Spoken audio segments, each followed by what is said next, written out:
Well, Russia's relentless assault on Ukraine continues, and in the latest, Russian drones struck the southern port city of Odesa. And in that strike, 11 people were injured, including 2 children. The strikes damaged residential buildings and led to massive fires. Firefighters were seen battling the intense blaze. Those wounded include 6 men, 3 women, and 2 children aged 11 and 12.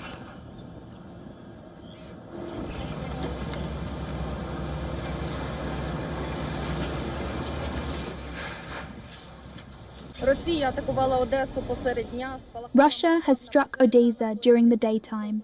A big fire erupted over an area of 1,800 square meters. A zoological shop, a liquor store, and a post office caught fire. At the moment, we know of 8 injured people, hospitalized. Unfortunately, a puppy that was in the shop has died. Now, separately, in the heavily contested Donetsk region, Ukrainian troops and artillery targeted Russian dugouts with a domestically produced self-propelled howitzer.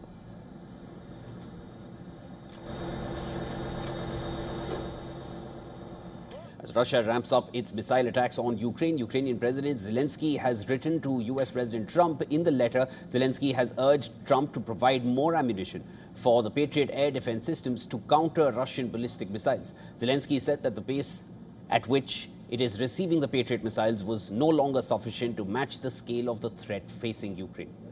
In a video message, Zelensky confirmed that he has written a letter to Trump and the US Congress. He said that while much of the world's attention is on the war in Iran, US must also listen to Ukraine and provide protection against Moscow's ballistic attacks. Listen to this.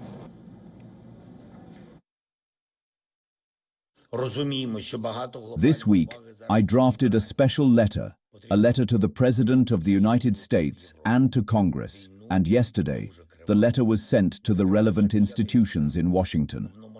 It is rare for leaders of another country to address both the President and Congress of the United States of America at the same time in a letter. But the situation now is such that we must act swiftly, and act effectively.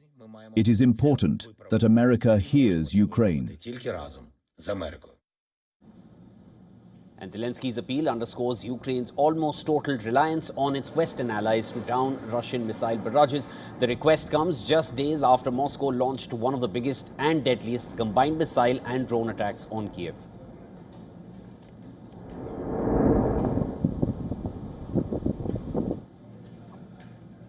Amid these developments, Russian President Vladimir Putin has arrived in Kazakhstan on a 2-day state visit.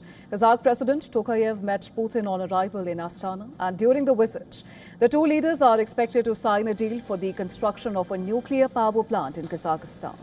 Putin will also take part in a summit meeting of the leaders of the Eurasian Economic Union.